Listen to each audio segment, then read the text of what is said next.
You're cruising for a bruising. Is this the movie where that comes from? That's what I know it from. Okay. I'm Erin. I'm Tom. And this is Baby's First Watchlist, the podcast covering all of the movies you watched too young. In this case, we're covering 1978's Grease. This classic musical romantic comedy was based on the Broadway musical of the same name, which is currently listed as Broadway's 16th longest running show. It ran for most of the 70s. Okay. So it's I think it stopped in like 1980 or something.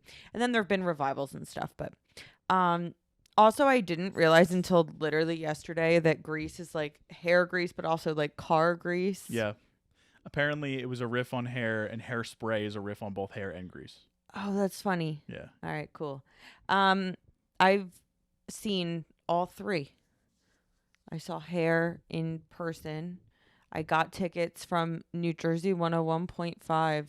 They came to the Carr show. New Jersey 101.5. Ding. So like, okay, this guy came from New Jersey 101.5 and he came to the Carr show and he had like all these different games and everybody who won a game got tickets. And I kept losing, and I was just like, oh. And then he came over to the booth that we were at, and my Aunt Sue went, "What do you want?" to him, because like we kept losing, and he was like, "I'm just gonna give you the free ticket."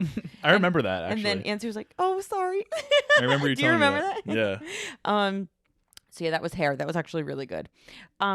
So with Grease, this movie was directed by first-timer Randall Kleiser, whose only other theatrical movie I knew was The Blue Lagoon, which was the Brooke Shields movie. Yeah. I just watched the Brooke Shields docuseries. It was really good. Just an FYI. Do you know whose college roommate was this director? No. George Lucas. Oh, that's interesting. Yeah. Two iconic directors. Yes, exactly. I have seen something else that Randall Kleiser directed, though. I was going to say, would you compare American Graffiti to a similar like type of like movie that the same type of people who like Grease would watch? Yeah, I like both. I've never seen American Graffiti, but that's the kind of vibe I get. Yeah, I've seen both, and I like. Is it a 50s movie? Yes. Yeah. Okay, so that kind of makes sense then. Mm-hmm. So I haven't seen any of his other movies, but I have seen one of his TV movies, The Boy in the Plastic Bubble, which was a John Travolta movie, on TV. We're not talking Bubble Boy. Not Bubble Boy, The Boy in No. the Plastic Bubble, which I did watch. Grease was written by Bronte Woodard, who unfortunately, did you see this? No. He died only 2 years after the film was released. He was only 39. Really? And it was the liver failure Oof. from hepatitis, I think. That's like crazy. The adaptation of Grease is credited to producer Allan Carr. Yeah, I have more on Allan Carr later. You're going to talk about more. I got a lot on Allan Carr. Interesting fella. We just discussed cinematographer Bill Butler in our Jaws episode. Remember, he also did the Rocky sequels. Yep. He did Cuckoo's Nest. He was nominated for Cuckoo's Nest. Remember, after the other guy was fired. Yep. The music was by Michael Gibson. He was more known for his theater work. He even won a Tony, which actually kind of makes sense since this is a theater adaptation. Yeah. And before any of that, he worked a lot with James Brown. Okay. Sure. So, that's cool. Filming took place in California, with many changes happening from the musical to the film adaptation. A lot of songs were added or taken out. Names changed. Yes. The settings were changed. It was originally based in Chicago. Oh, really? I didn't see that. It was changed because I think either the director or the writer, somebody, grew up in the suburbs of Philly. So they didn't make it Chicago. Okay. And then it was all filmed in California anyway, so it doesn't matter. Yeah, where was it supposed to be? Philly? It was supposed to be just USA. Okay. And even Sandy's nationality, last name, and hair color were changed. So she's a blonde. Largely because Olivia Newton-John was cast, I read. Exactly. She's a blonde Australian with the last name Olsen. Yeah. And originally she's brunette American named Dombrowski or something. Which is like Dombrowski. Oh yeah, I think that's funny. It's supposed to be. So the movie stars John Travolta, Olivia Newton-John, Stockard Channing, and Jeff Conaway, who actually played Danny on Broadway. who is the John Travolta role in the movie. And then John Travolta played, I think, Duty in the... Yeah, he did. So that's kind of interesting. A lot of famous people were in the play. I've seen, I can't remember any, but when I was looking Rosie O'Donnell was Rizzo. Yeah, I mean, that kind of actually In the makes sense. 90s, I could see that. yeah. And she said she channeled a lot of, what's her name? Stockard Channing's sort of vibe. Yeah, She like thanked her and everything. There's a ton of people who ended up becoming famous, which is really interesting. And Mary Lou Henner was in the original Chicago production. Who my parents just saw. Yeah, a couple years ago at Bucks County Playhouse. Yep. Upon its release in June 9th, do you know she's like a photographic memory? Yeah, I think she's like one of the people that like remembers every little thing that happened in her entire life. I think I remember them telling us that. How wild is that? If I was like, what did you eat for lunch on June 7th, 1997, you'd be able to tell me. Yeah, Lunchables. Probably Lunchables. Yeah, the terrible pizza Lunchables. Ew, I ate those. I ate them and I hate them. Upon its release in June 1978, Grease was an instant hit. It actually opened at number 2 behind Jaws 2. Yep. But it hit number 1 the following week.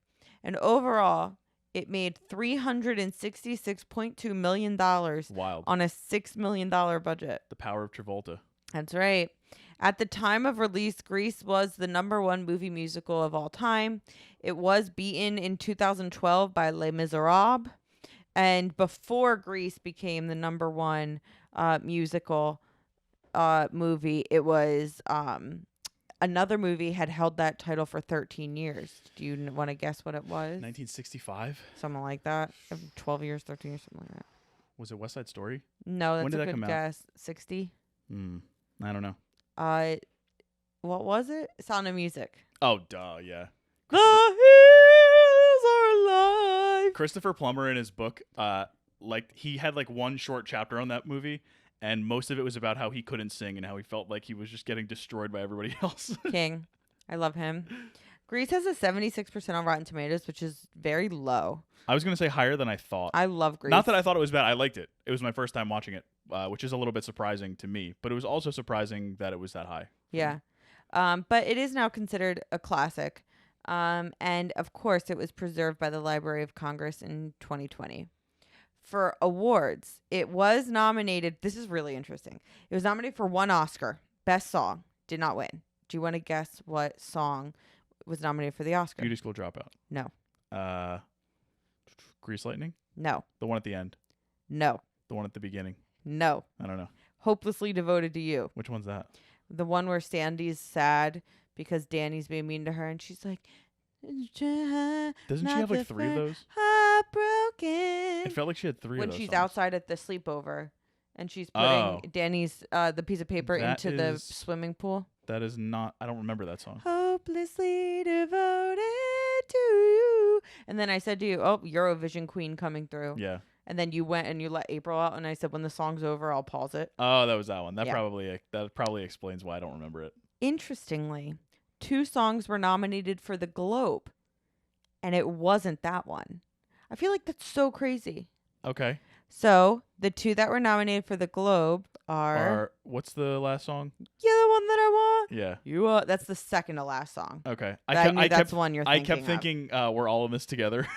Because it's the last one go from together. No, like I'm thinking Lama, Lama. I'm thinking High School Musical. Oh, okay. Because that was the last one in High School Musical. You're thinking You're the One That I Want, right? Yeah. You're the One That I Want. Yeah. Yeah. Yes. This is a great Aaron singing episode. Oh, there's a lot coming. And what's the other one? Grease Lightning. No. I didn't think so, but I can't It's think just of the first song. the opening. Grease is the word. Yeah, that's fine. Do you know that's Barry Gibb? Yeah, he wrote the whole thing because he wrote the Bee Gees wrote Saturday Night Fever. Yeah. Yeah. So they were nominated. Travolta was nominated for the Globe. Olivia Newton-John was, and it was up for Best Picture, Musical, or Comedy. Did it win any? No. Only one song way later on was on the AFI list of best songs in a movie. And guess what? It's a completely different song. The Rizzo song. No. Oh. It's Summer Nights. The summer night. Tell me more. Tell me more. Oh, okay. Yeah. What's the fun fact about that song? I don't know. that the lady played it at the Y before our swim class. Oh, yes. There's this lady who does like a senior citizen like water aerobics class. Shout out to her and shout out to them. She had a knee brace on a couple weeks ago. Oh, I love it. She means business. I love it. And so the last song last week was Summer Nights. And I was like, wow, what a great intro. Highly inappropriate song. Highly inappropriate song. But kind of iconic. She was into it. She's always into it. And nobody else seems to be. I think they're all concentrating. Oh, yeah, they have to. It's a rough class. You're doing water aerobics. I'm always like, they're not doing anything. Like, she's like going in and I don't see any movement, but I guess a lot of it's underwater, right? I guess. It's like the ducks. I guess. Okay.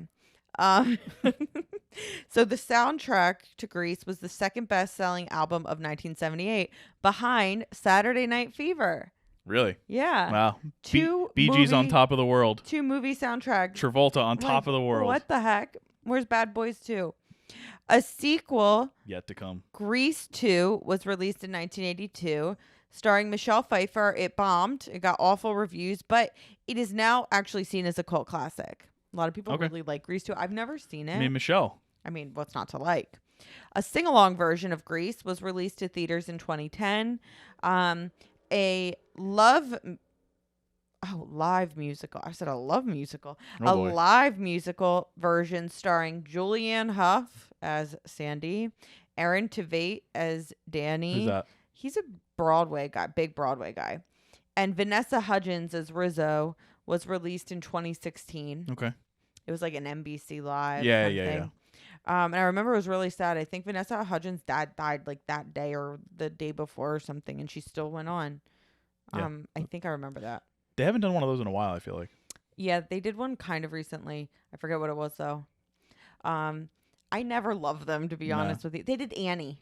Okay. And I think Taraji P. Henson was Miss Hannigan. Cool. Yeah.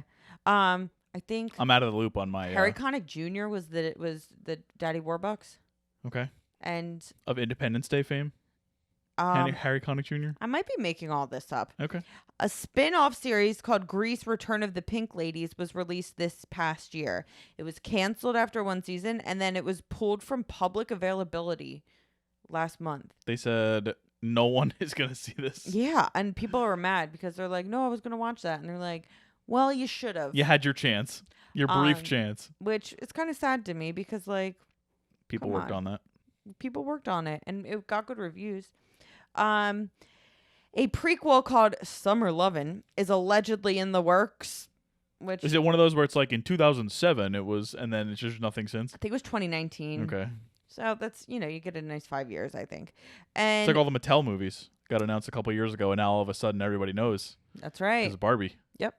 And please let's not also forget Grease, You're the One That I Want, the reality show. Yes, which we've talked about. Won by a favorite of the pod. Do you remember the name? Oh, no, I don't. The Danny Winner? No. From Easy A? No.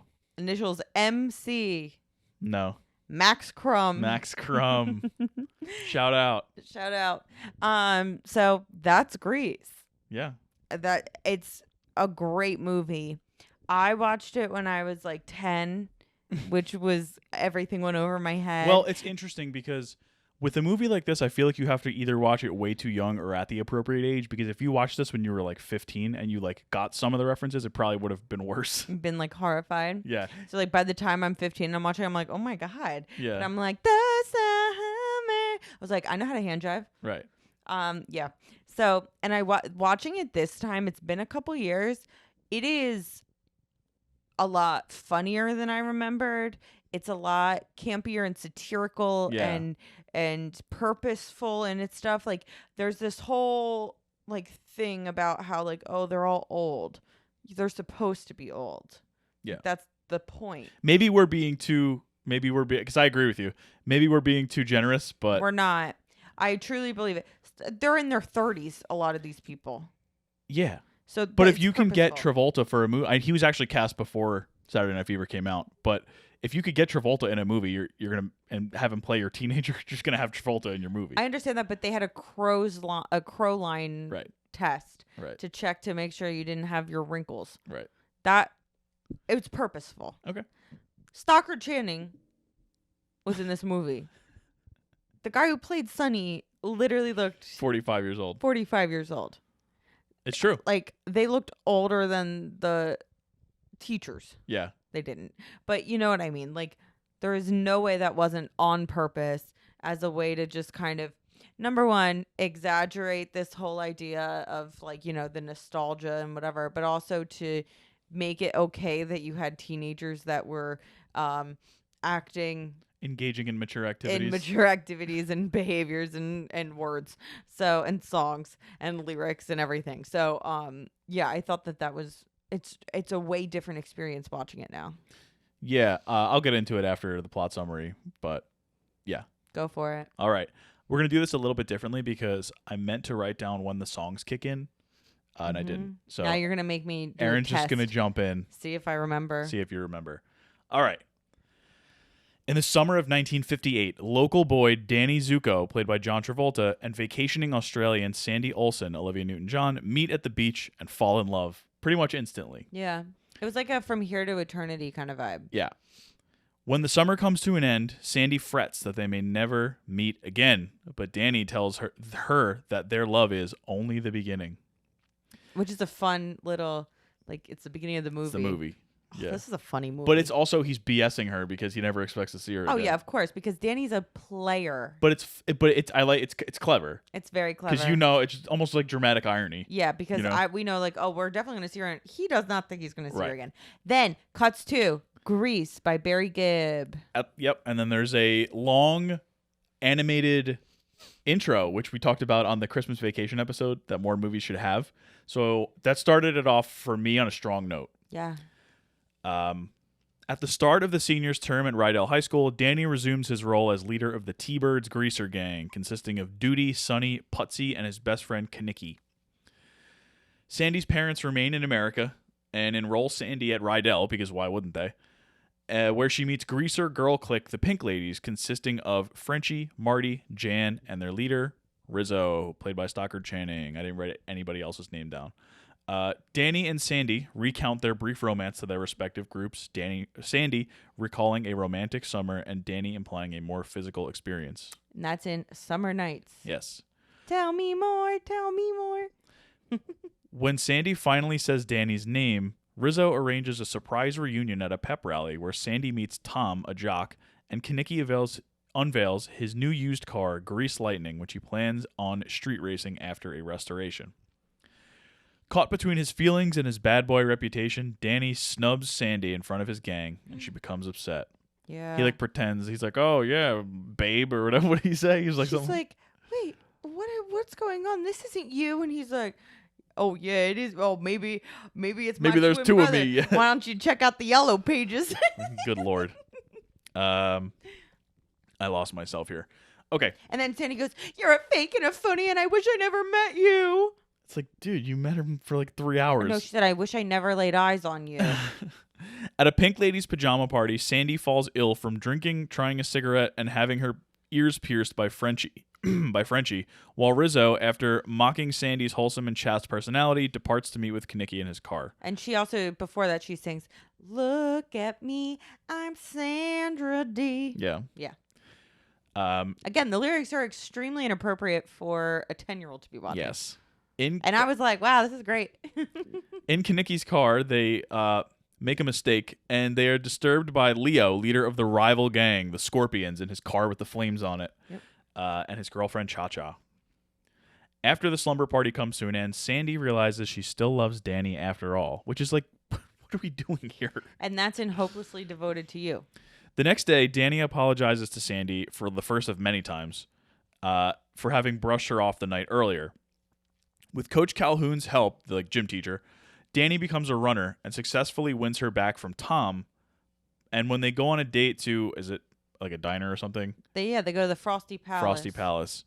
Their friends crash their date, and Kaneki and Rizzo end up breaking up after an argument when she throws freaking strawberry milkshake at him, and she goes, "From you, for you, from me, Pinky Lee." Yeah. After a disastrous beauty class leaves Frenchie with candy pink hair, she reluctantly decides to return to Rydell to complete her high school education. And that's after the classic song Beauty School Dropout. During the school dance, broadcast live on National Bandstand and hosted by DJ Vince Fontaine, who Tom's is favorite. he's maybe the sleaziest character in the history of movies. I love that character. He's horrible. Psycho. He's horrible. Rizzo and Kinnicky spite each other by bringing Leo and Cha-Cha as their respective dates. In a chaotic hand jive contest, Danny and Sandy dance well, but just before the winners are announced, Sonny pulls Sandy away, and Cha-Cha cuts in to win with Danny as Sandy storms out. And they're like, born to hand jive, baby. Danny tries to make it up to Sandy by taking her to a drive-in theater, but a more direct and pushy advance causes Sandy to flee in a huff. And then he sings about her or whatever. Sings the song, Sandy, can't you see? Yeah. I'm in misery. Iconic ending to that song. Rizzo fears she is pregnant, and she confides in Marty, who tells Sonny, who inadvertently spreads the rumor to the apparent father Kinnicky, though Rizzo denies it to him directly.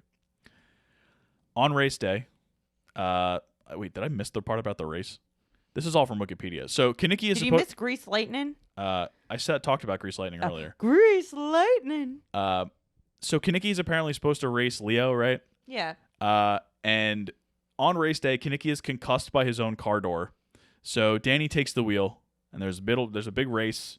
Leo like follows him up the side of the thing, and they like sort of jockey back and forth. But Danny eventually wins when Leo spins out.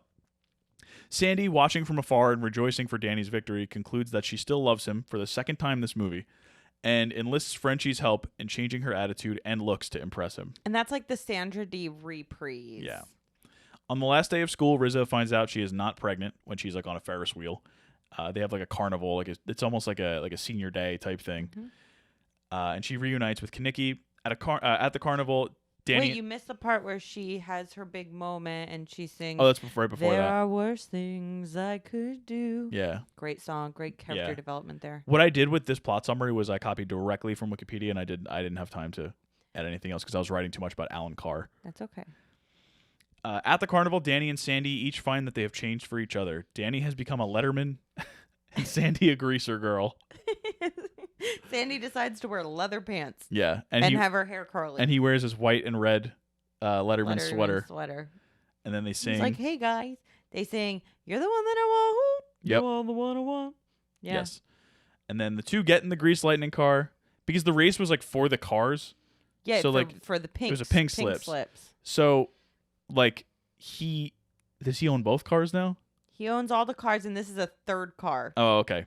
So they depart in the Grease Lightning car, which suddenly takes flight into the sky. Yeah, but before then, everyone sings, "We go together like Ramalama, ding ding dong, together forever like shoobop shooada wada diggity doo doo doo, chang chang changity chang chabop. That's the way it should be. Whoa, yeah!" And then the car flies off. Then the car just flies. And that's Grease. That's the end of Grease. And it's Grease. I love that movie so much. It's a lot. You liked it more than you thought you would. I did like it more than I thought I would. I like the art of it. I like the fact that it leads into the absurdity like most of the time. Yeah. It's a little long. It should have been 95 to 100 minutes. What's your favorite scene? My favorite scene in this movie. It's so hard to choose. No, it's not. It's the entire dance sequence, the school dance sequence. I think I agree. It's just great. It's chaos from start to finish. You know what was kind of iconic though? Also, Vince Fontaine is there. That's true. Kind of iconic this time was Danny trying all of the sports. That was great too. He just kept getting annoyed. He kept getting pinned in wrestling. Beating up people. Yeah. Punching people in basketball. Yeah. And the way he kept walking. But it's funny. Yeah, he's like swinging his hips. It's funny because it's Travolta who's like 25 years old. It's so good. I love John Travolta. I love everybody. I love this movie. It's a little Wet Hot American Summery in that way. Yeah. Where like Paul Rudd is 28 years old playing exactly. playing a 21-year-old camp counselor or whatever. Right. It's on purpose. Yeah. So, my first question here. They have a couple scenes at the Frosty Palace. They do. They got Liv, who's like their waitress that knows them and is so funny, does all the quips, and she's great. I thought she was going to be a one-scene wonder, but she came back a bunch of times. a couple times. So some of the things that they got were like double burgers. They got shakes. They wanted an Eskimo pie, a dog sled delight. You know, they run the gamut of kind of that type of food. So what would you get at the Frosty Palace? It doesn't need to be stuff that was specifically said. Listen, it feels like a Johnny Rockets to me, Yeah. but like more ice cream focused. Mm-hmm. So I feel like because it's my first time in the 50s, and I'm kind of I'm a tourist in the 50s.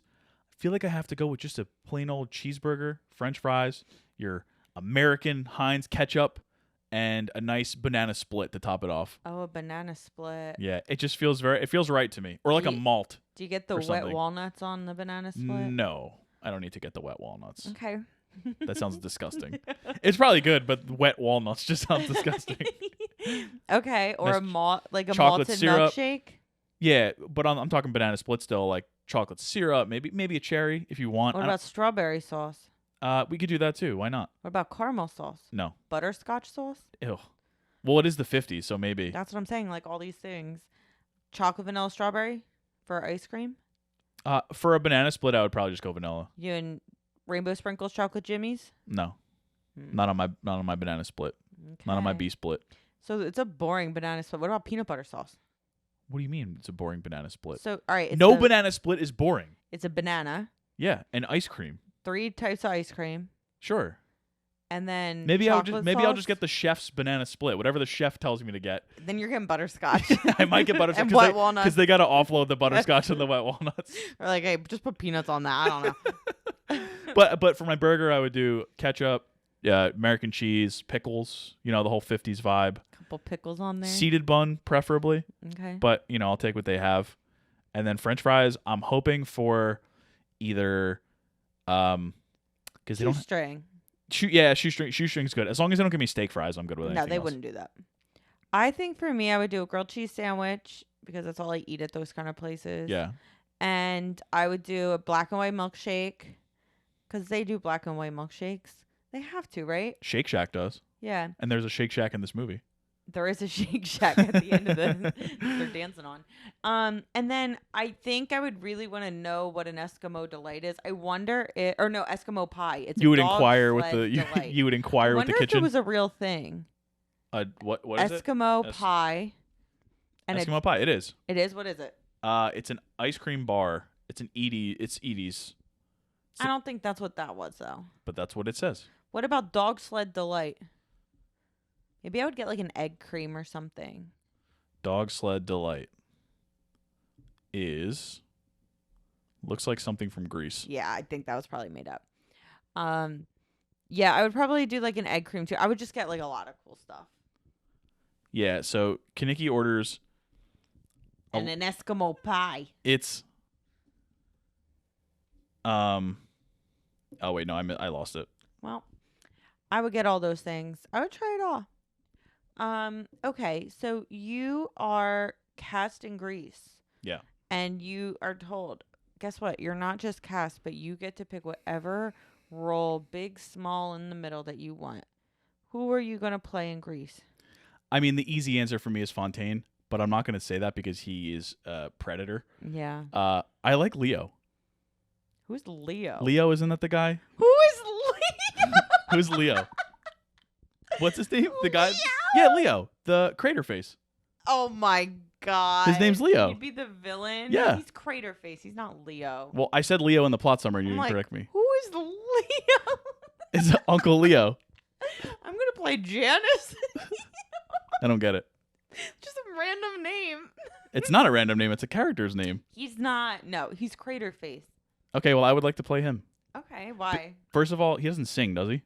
No, He but he doesn't dances. That's fine. I could figure out dancing. I can't figure out singing. I'm too far gone. Okay. I think he's overhated, if you ask me. I think he's fine. He's a decent guy. Okay. He only tries to like vehicular manslaughter one person in He this just movie. really likes his cars. Yeah. Big car guy, big girl guy. Yeah. Okay. I mean, what else is there? all right. As I drove my Toyota Corolla hybrid today. Yeah. I would play Rizzo.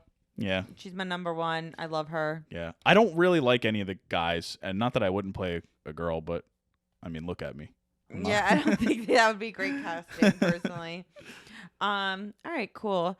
What do you think is the best song and the worst song in this movie? I know you don't like all the songs. That's You correct. just think it's like useless. No, that is no. I think that many of the songs they don't drive the narrative. They don't do anything for the movie. But they're catchy. Yeah, okay, then put them out on an album. They did. I know. And it was the second highest selling album in 1978. That's fine. Let's see. I'm looking at a list right now. The worst one. Let's. I don't think there is a worst. No, there are multiple worst. I'm just trying to pick I one. love them all. Sandy's bad. Oh, come on. When he's like, why? Travolta's is he singing in this movie? I don't know. I think so. Oh, Sandy. Yeah. No, that one's boring. Hopelessly Devoted to You is boring. The part that I watched when I stood up and left the room because it was boring. But no. Yeah, those are probably my two, and I think that Beauty School Dropout is completely unnecessary.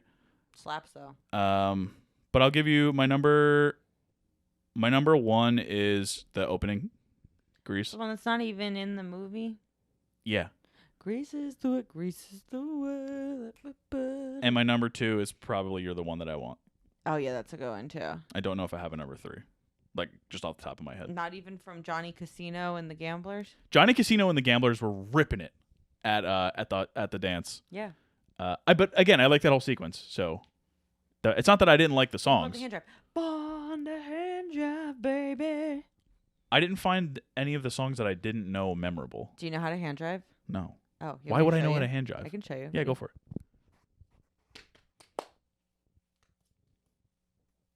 Okay.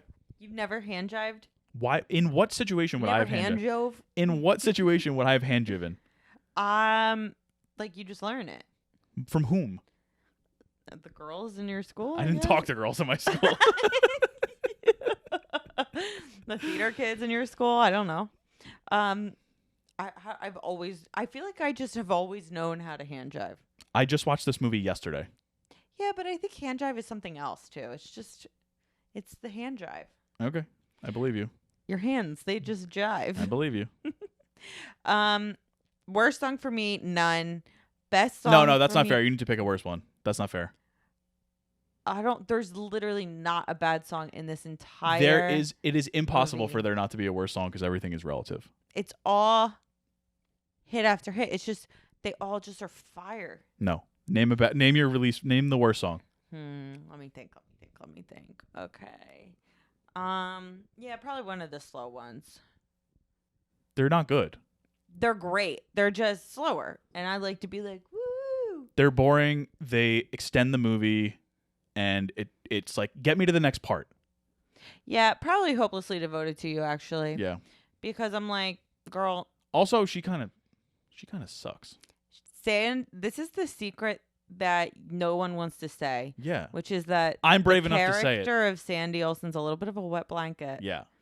Like, girl. Not only. I'm not even saying like she has to party at the sleepover. That's not it. She's always there to bring things She's down. always moping. She's moping. And like, I get Danny. it. I get it because she's from Australia. Like, she's not from the area, and she's probably homesick, but they don't do anything with that. That's not the storyline. That's me just inferring. She, at one point, like, forces Danny to go to the Frosty Palace. And he says, I don't want to. He said, I don't want to go here. I want to go somewhere else. And he's already confided in her that he kind of lets his toxic qualities come out when he's around his friends. And he wants to change and try to work on that. And maybe, just maybe, a reason, like something you can do with that is to not be around them as much. Right.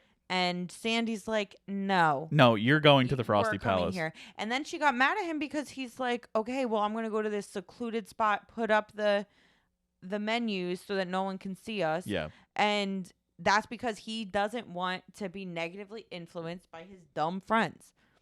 And she's just like, no.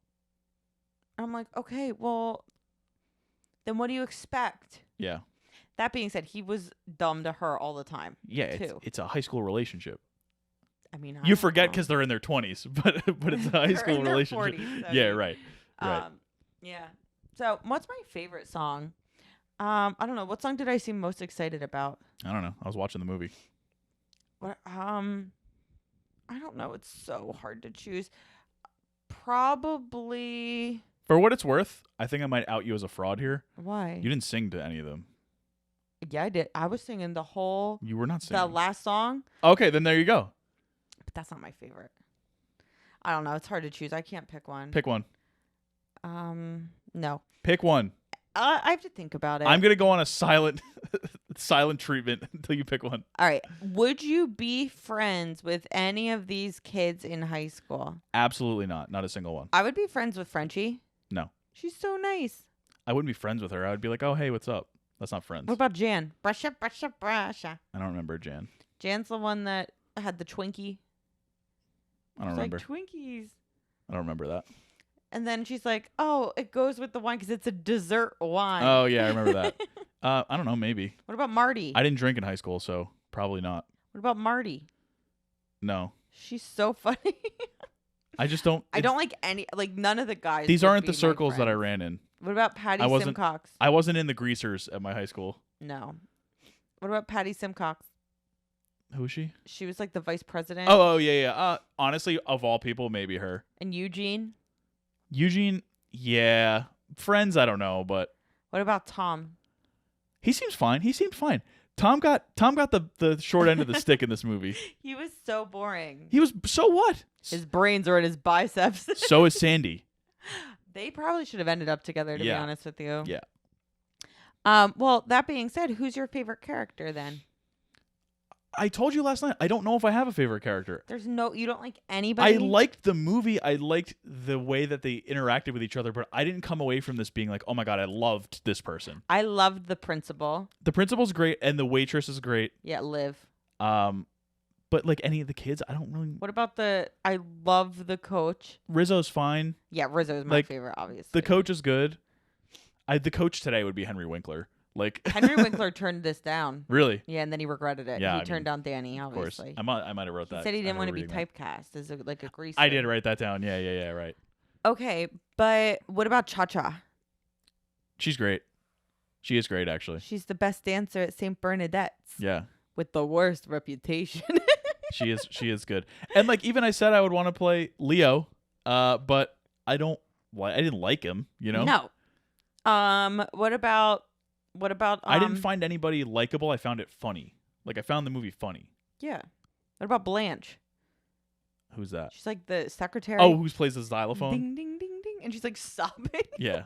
I mean, she's iconic, but What about Sonny? no. No, he was terrible.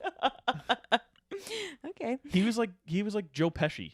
Like Yeah, but like he was. Goodfellas Joe Pesci. No, he was Joe Pesci like today with his age. Well, I'm saying that like Joe Pesci when he was a Goodfellas, like in his late 30s or whatever. Was there any outfit in the movie that really stuck out to you? That I wish you really would have gave me liked? this beforehand. I know. I wanted it to be kind of like a. Why? I'm not good at these.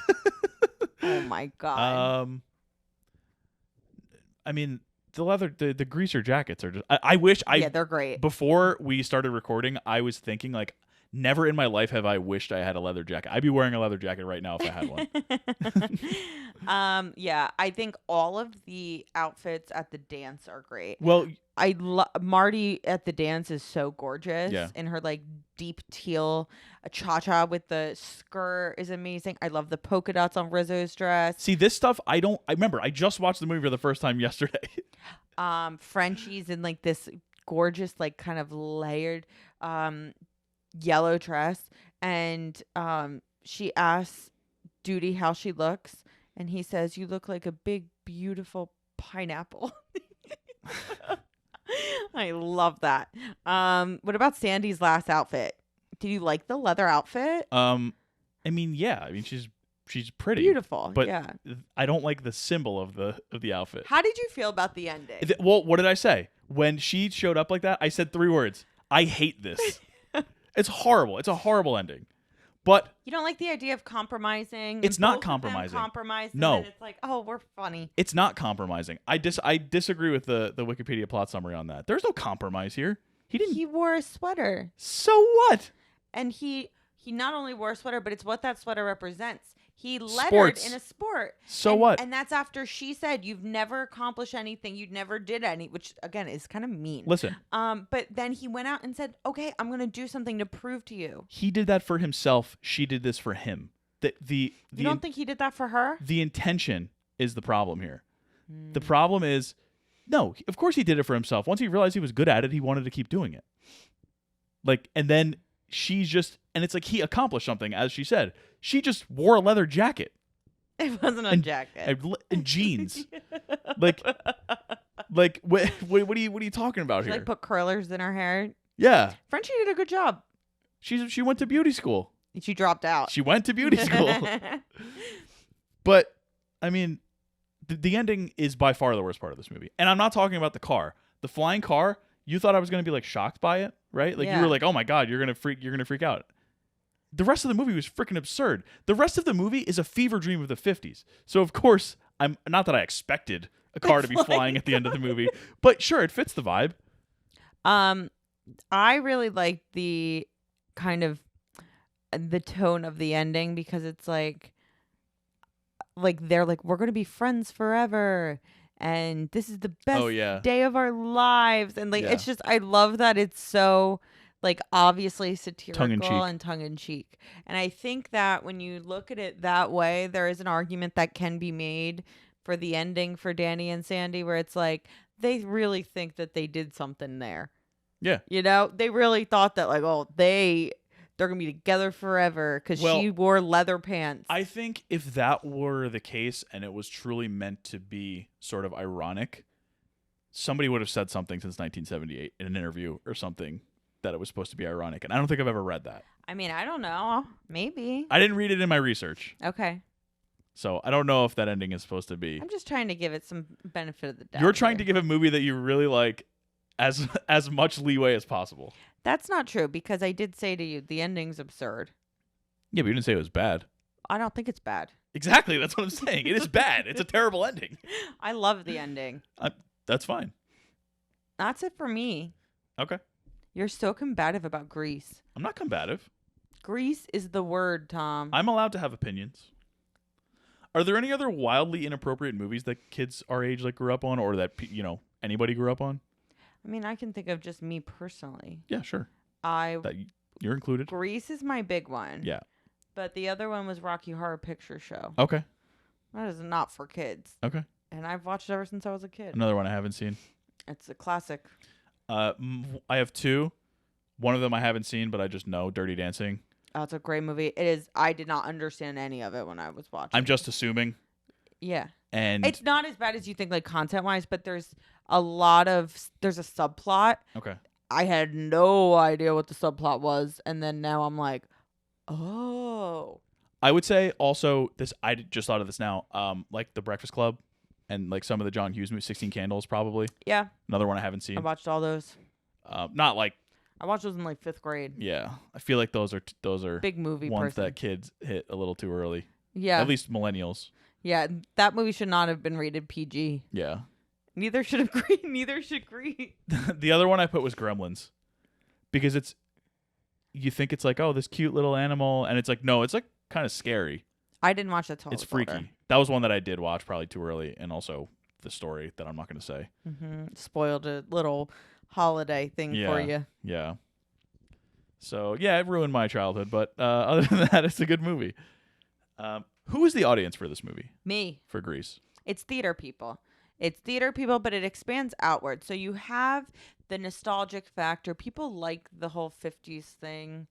But this was like part of the beginning of that. Yeah. So it's that first thing, but it's still 20 plus years later. So it's fun. It's like, oh, yeah, look at this. We're all looking down. Which, we're taking out. It was the same with the Sandlot. Like, we're taking out a lot of the social stuff of the time, right? It's an idealized. Right. Yeah. It's a fantasy. Right. Exactly. Yeah. So you have that where it's like, oh, look, they're wearing cool old school stuff that my dad used to wear, that we used to, like that kind of thing. The old cars. So you have that initial nostalgia factor. You've got the theater people because it's based on a musical. The songs are catchy. So then you get people that like musicals and like catchy songs. Bee Gees. if you like the Bee Gees, you're in, right? You're kind of going off of the Saturday Night Fever, John Travolta fever. So at that point, you had him as a factor. When it got later, honestly, so many of the songs and the lines and stuff are kind of embedded into our pop culture. Like, you knew You're the One That I Want. Yeah. I asked you if it was from this movie or not. Right. They played Summer Nights at the Y. Yeah. Like, there's so many things that are just kind of imbued in our popular culture that you kind of feel like you know it already going into it.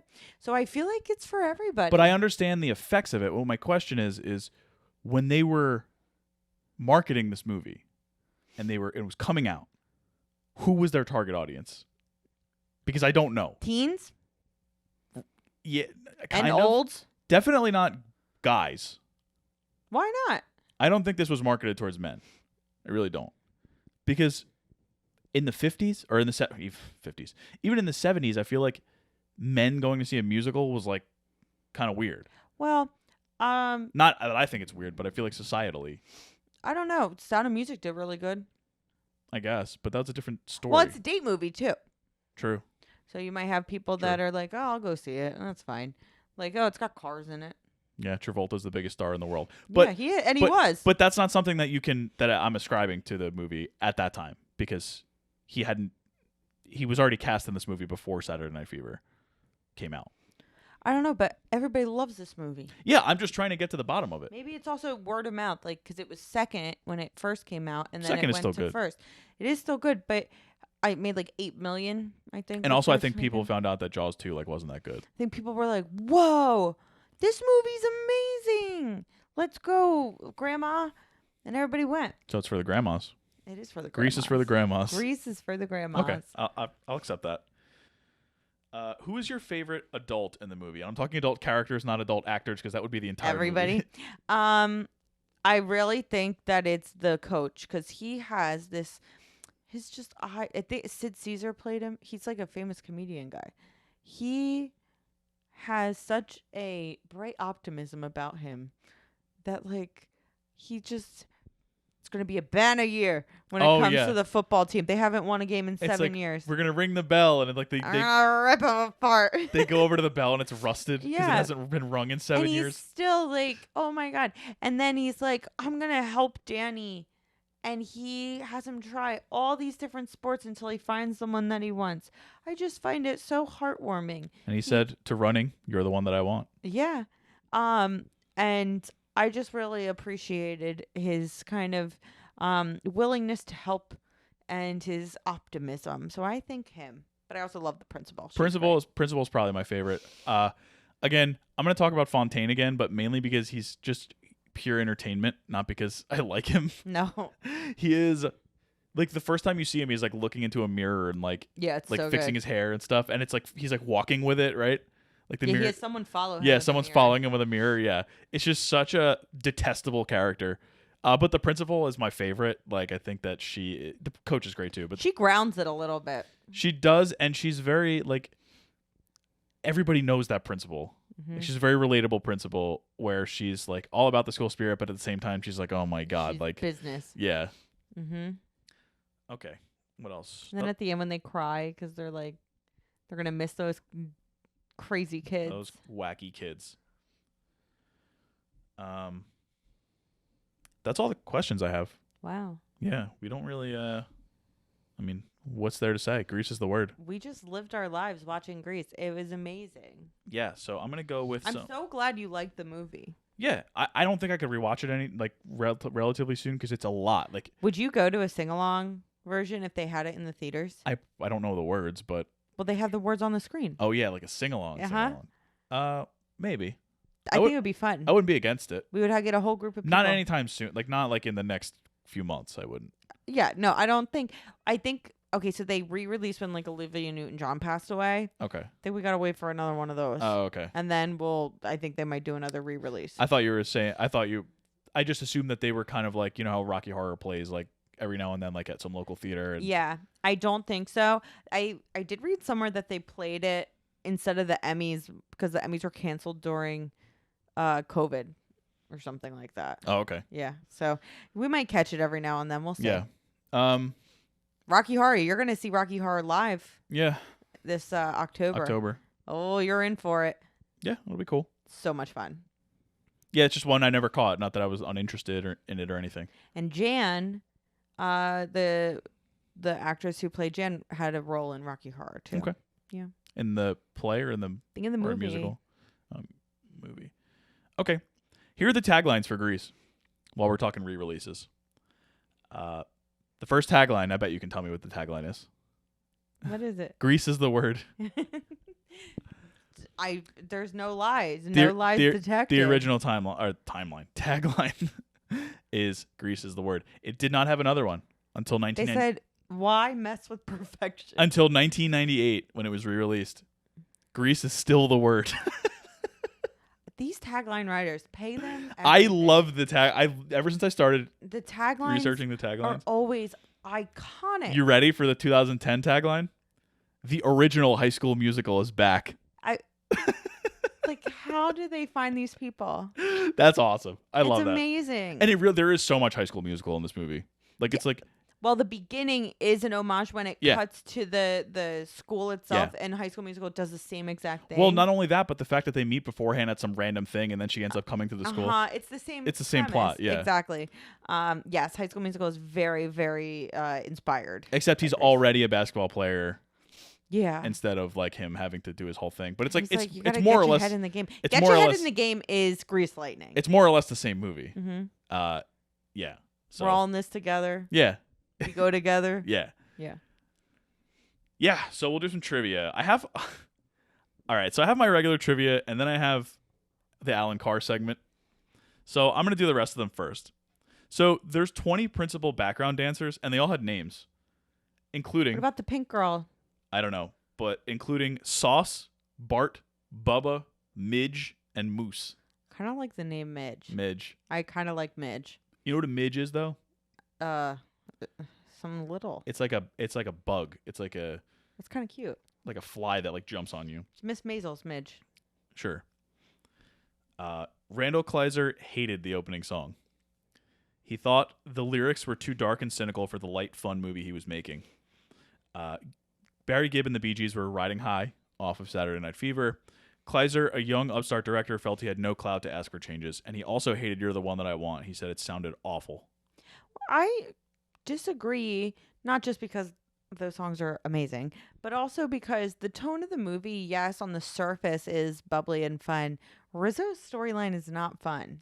I feel like they just threw those storylines into a lot of those 70s and 80s movies. Rizzo is going through it. Yeah. And I find her to be such a compelling She's a good character. She's one of the few that isn't a caricature. Yeah. She is to a degree. But yeah. But like when she decides to let Kaneki kind of like off the hook or whatever when she thinks that she's pregnant, and she's like, oh, it's somebody else's mistake, even though it really wasn't. And he said, oh, thanks, kid. Like they both knew what was going to go on. And I feel like stuff like that happened so much back in the 50s and 60s. The guys got let off the hook. Where young girls would be in this situation and would be banished and be like seen as this awful person. And Rizzo was kind of like allowing herself to take that on, which is kind of separate from the bombastic kind of like cool girl that no one can hurt her that we've seen throughout this whole movie. And then she's got, of course, her, there are worse things I could do song, where for her, the worst thing she could do, cry in front of you. Yeah. And I'm like, wow, that's real good stuff right there. I love Rizzo. She's so good. To me, it's like, okay, dark lyrics at the beginning of the movie with a funky beat, maybe kind of shows you what is ahead a little bit. Yeah. Well, the Bee Gees were right because it's a good song. It's a great song. So, Barry Gibb. Grease Lightning was originally Kaneki's number. Yes. In the Broadway musical. Yes. When Travolta announced that he was taking it away from Jeff Conway for the movie version, everyone in the cast, including choreographer Patricia Birch and Conway, who complained vehemently about losing the number even years later in interviews, was very against Travolta taking it and complained about this to the producers. But Travolta had the clout to steal the number, so he did. This was partly to keep up with Olivia Newton-John, who had added 2 numbers for this movie that were not in the Broadway production. Yeah, because I know she said, I'll do it for a reduced fee if I can have, like, full control. Yeah. I think that Kaneki should have done the number because you do have multiple people who have songs outside of the 2 leads. And I think that would show kind of Kaneki's motivations. His focus is on this car. He's obsessed with this more than anything else in his life. And I think that when you have, like, why would Danny sing This it? makes sense. He has nothing to do with exactly. this car. This makes sense because, like, I was a little confused by the end when Kaneki was the one who was supposed to be racing, because it's like the whole movie it was like Danny sang the song about the car. So why is he? But it makes sense that Travolta was like, no, this is my song. Right. Which Travolta. Whatever. And he did great, but whatever. The props department estimated that cast members chewed. How many pieces of gum do you think they chewed? Oh my God. During the summer. Gotta be a ton of gum. Give me a number. Out of pieces? Total pieces? Pieces of gum. 12,000 pieces of gum. 100,000 pieces of bubble gum. About 5,000 a day. That's insane. Between the whole cast. And they were chain smoking too. Ugh. All right, so that's my top 4 trivia, and then my 5th. Okay, so Allan Carr, he was a co-producer on this movie, and I read a lot about him not too long ago when I read Oscar Wars, and he produced the ad campaign for Saturday Night Fever, so he was sort of a big deal at the time. He co-produced Grease, as I mentioned. He became famous when Grease was a smash hit. Because he also did, like, the adaptation, it said. Yeah. No, well, yeah. So he was really flamboyant. He wore a caftan all the time. Is that how you say that word? Yeah. He was apparently like a maniac, but like a lot of people loved him. Caftans. Yeah. And he held these like really lavish parties in Hollywood, like throughout the 80s, and he had like connections to old Hollywood, so he would bring in like people who you haven't seen in a long time, and it would be them, and they'd be hanging out with like I don't know, like a Dennis Hopper, like somebody who was famous in the 70s. But what Allan Carr is most known for, besides maybe co-producing Grease, is the 1989 Oscars. He was tabbed by the Academy to run the Oscars. So every year at the Oscars, there's a producer or a director. Soderbergh did it a few years ago, who gets the whole thing together. And he was known for his flamboyance and all of his crazy productions. So he had some cool ideas. Some stuck and some didn't. He's arguably one of the most influential Oscar producers of all time. He wanted no host. Yeah, I love that. Instead, going with a rotating set of actors and actresses paired to fit his theme of couples, companions, co-stars, and compadres that symbolized a pairing of old and new Hollywood, like he would have at his parties. That sounds great. Which is a great concept. But it will always be known for Carr hyping the ceremony for weeks to include the star of all time. And when all the actors came in and sat down, there was a big booming voice, and you could watch. It's on YouTube. I've watched it before. It's wild. Announcing, here is the star of all time. People were like, oh my God, is it going to be like somebody from old Hollywood, or is it going to be like a silent movie star that is really known in the business that we haven't seen, or like Audrey Hepburn, like somebody like weird, like crazy. I don't even know if she was still alive in '89. She was. So who could it be but Snow White, an actress, a 22-year-old actress named Eileen Bowman, walked out as Snow White.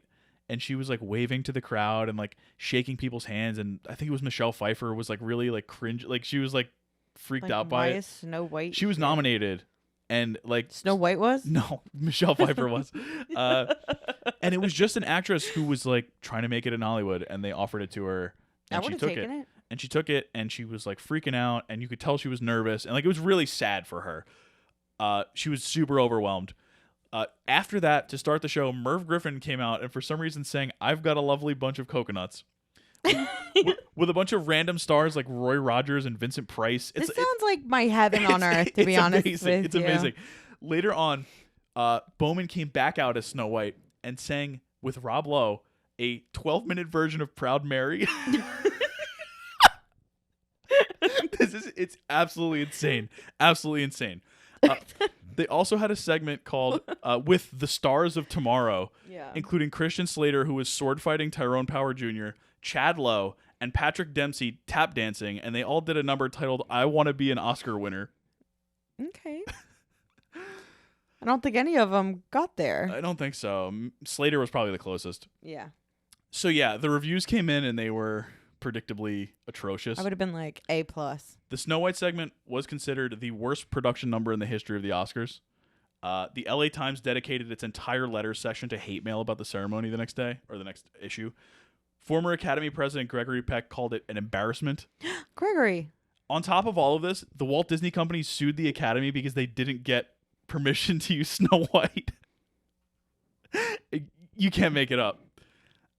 Unfortunately, Carr's reputation never recovered. He got really depressed. It was kind of a thing where he was sort of on his way out, and this was going to revitalize him, and this was sort of just the nail in the coffin. He ended up dying sometime in the 90s or maybe the 2000s, I think, but he never really did anything after this. Yeah.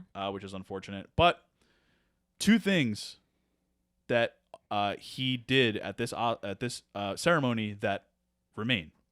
He changed because he wanted to make it less of a competition and more of a celebration. He changed the announcement from "and the winner is" to "and the Oscar goes to." Oh, I like that. Because he wanted it to be more of an uplifting thing for movies. And the other thing, he was the first person to institute coverage of the red carpet. Oh. And it makes sense given like all the crazy outfits he wore and like the crazy big parties that he had and how, it extends the night, the celebration even more. Yeah. So Allan Carr was a figure, that's for sure. My God. An important figure. And you know what? Let's face facts here. The Oscars have had their fair share of mishaps. So. Oh, it's not. No, yeah, of course. But I mean, yeah, this was something that they thought was going to revitalize it because it would have for me if I was alive. Well, it had done horribly the past couple of years in the 80s, almost, I guess, like it is doing now. And then in 89, it actually, the ratings went up. Yeah, went up. There was like something like 40 million people watched the Oscars that year. Wow. Yeah. And it wasn't like a crazy, because, everybody was watching. Everybody had 20 channels back then. Right. But it was a success by that measure. But That's it was a cultural embarrassment, I suppose. Yeah. They were wrong. This rules. I've seen some of these. It sounds clips on amazing, YouTube to all be the time. honest with you. Yeah, go check them out. I'll put it in the description. I'll link some of the videos to the Allan Carr Oscars. Yeah, so that's trivia. Casting. You mentioned Henry Winkler. Winkler also readily confessed to not being able to sing, so he said that would have been a problem. Probably. Sandy. I mentioned that Kleiser was George Lucas's college roommate. Carrie Fisher was considered. Love her. Because he went to the Star Wars set to hang out with George Lucas, and he just stuck around and saw her. But he was like, I wasn't really sure, so I didn't really pursue it anymore. As for Rizzo, the first choice was Lucy Arnaz, the daughter. Yep. Obviously. She was allegedly dropped from consideration when her mother, Lucille Ball, called Paramount and said, "I used to own that studio. My daughter's not doing a screen test." Yeah, like we don't do auditions. Yeah. So being a Nepo baby didn't work out that time. That's a shame. Not really, because we got Stalker Channing. Yeah. So, yeah, that's trivia. What do we got? Roger Ebert, what do you think he gave it? 3. 3 stars out of 4 and a thumbs up. But his review was like pretty negative, actually. Was it? Yeah. More negative than you would think for a 3 out of 4. He remembers. Grease is the word. Yeah. He said, Grease, a 1970s celebration of nostalgia for the 1950s, and is now being resurrected on its 20th anniversary, and obviously he wrote this in the late 90s, as 1970s nostalgia. But no revival, however joyously promoted, can conceal the fact that this is just an average musical, pleasant and upbeat and plastic. The musical is being revived not because it is invaluable, but because it contains an invaluable cultural icon, the singing, dancing performance of John Travolta. It is now clear that, slumps or not, comebacks or not, Travolta is an important and enduring movie star whose presence can redeem even a compromised Grease. This is not one of his great films. It lacks the electricity of Saturday Night Fever or the quirky genius of Pulp Fiction, but it has charm.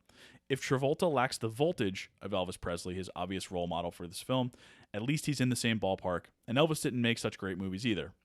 Then he describes the plot, and he ends by saying, "One problem I always have watching the movie is that all of the students look too old.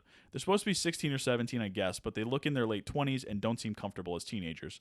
One of my favorite performances is Stockard Channing as Rizzo, the tough girl who forges ahead heedlessly. She's fun, but were there 16-year-old girls like that in the 1950s? Call me a dreamer, but I don't think so. The movie's worth seeing for nostalgia or for a look at vintage Travolta, but its underlying problem is that it sees the material as silly camp. It neuters it. Romance and breaking up are matters of life and death for teenagers, and a crisis of self-esteem can be a crushing burden. Grease doesn't seem to remember that. Saturday Night Fever does." I don't always have to agree with him, but I love his reviews. Yeah. he's. It feels like one of the movies that he didn't quite get. Yeah. But from that perspective, I don't think anything he's saying is wrong. If you're watching this movie as a serious movie, Yeah. everything he's saying is fine. Right. But if you're watching it as I said, a fever dream of the 50s, that's what it is. Right. It's just absurd. I think that is all I've got. I thought about some of my notes. Oh yeah, to that point, like I said, that Danny and Sandy feel like they're in a movie while everybody else is in a stage musical. Mm-hmm. By the way that they're acting and how I don't know, just the tones that they're using, the accents that they're using. The one quote I wrote down was, "Beauty school isn't what I thought it was going to be. Nothing ever is." It's a great line. It's a good line. It's a very good line. I wrote, the guys and girls in this movie remind me of Barbies and Kens. Yeah, totally. And Eugene is Allan. Aww. But they were. It was like if they would be like, "Hi Barbie, hey Ken." Wrote, the pacing is bizarre. There's one song every like 15 minutes for the first half of the movie, and then there's like 4 in the next 20 minutes. It's True. like what? It's almost like they forgot that they had to put songs in the movie. And Yeah, they're like, "Oh, we gotta fit all these in." Add this one here. Add this one here. And then I just have 2 questions about the race at the end. One of them, why did Craterface follow Danny up the slanted part of the area when it would have, like, he could have just gone straight and beaten him? And number 2, if the race was for a pink slip, why was he like puncturing Danny's car with the metal things that he had? He was like trying to slash his tires and stuff. He's gonna like own that car. I don't have answers for you. Just win the race. All you have to do is win the race. Maybe it's hubris. It is hubris. He flew too close to the sun. That's right. Yeah. It's Icarus. Oh, and my last thing that I do have here is that I read that co-creator Jim Jacobs said that the ending, when she changes her look, was supposed to be... I can accept this reading of it. It was supposed to be making fun of the movies where the rebel gives up his bad ways at the end, and it's like, what if we just make the good girl just not do, do the opposite. Okay. And change for the guy. That's fair. So if you... I can accept that. Yeah, I think and it's funny, Yeah. But I think the movie's just taken too seriously. I think the movie's taken too seriously Because as well. I heard the criticisms before I watched the movie, Mm-hmm. and I don't agree with them for the most Criticism part. that they're Don't get me too wrong. old There's stuff and- in here that is not appropriate and shouldn't be happening. But what and people things are made jokes from that should not be joked about. I understand that. But what the main criticisms of Grease that always pop up on like social media is that they're too old, Yeah. and that the girl gave up her, like, she changed for a man. And it's like, I don't think either one of those are particularly valid criticisms, especially in that reading of it, where it's like, okay, but it's meant to satirize. So. Yeah. I mean, I still don't like the ending, but I love it. So I can accept that. I will accept anything I could grab onto. I hate because it came out of nowhere. Like, not that because she mentioned it in the previous scene, but that idea came out of nowhere for her. Like, there was no gradual. The characterization for Sandy's terrible in this movie, but like, I can accept the idea. Yeah. Of that's what we were going for. Sure. Even if I don't like it. Yeah. So, does Grease make Baby's first watch list? Yeah. Yeah, but not for a while. It's been a while since he's watched a movie with us. Yeah, we don't really do that anymore. So, yeah. This one probably... Middle school? Older than you were. Yeah. Yeah, probably in like early teens. Yeah. Late preteens. Yeah, totally. Any takeaways? Yes. My takeaway is I don't know. Okay. Do you have any? This is energetic takeaway segment. Yeah, I mean, of course I do. What is it? Don't do anything that any of these kids do in this movie at all. There's not a single thing that I would want that I would want a child to learn from this movie. Okay. Sure. What about singing good? I mean, Travolta doesn't. Yeah, he does. No, he sings. He's a bad singer. Yeah, he does a little Elvis thing. Yeah. Also, I think this is a Rebel Without a Cause thing too. Like, I think he's supposed to be like James Dean. Yeah. Yeah, probably. But yeah, no, I wouldn't want my son to do, especially anything that the guys do in this movie. No.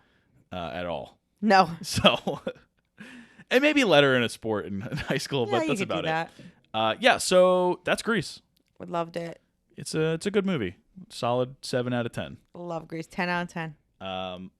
So yeah, next week I think we're gonna do the Meg next week. Yeah, we'll do the Meg. So if you don't know what the Meg is, it actually was like a decent hit, wasn't it? Shark. It's a shark movie. It's got Jason Statham, Rainn Wilson's in it from The Office, Dwight from The Office. The second one's coming out soon. The second one is coming out. The second one, I think, is coming out like the day after or the day before this, or whatever, early August. So we're gonna be a little bit late on the Meg, but that's fine. It doesn't matter. It came out in 2018.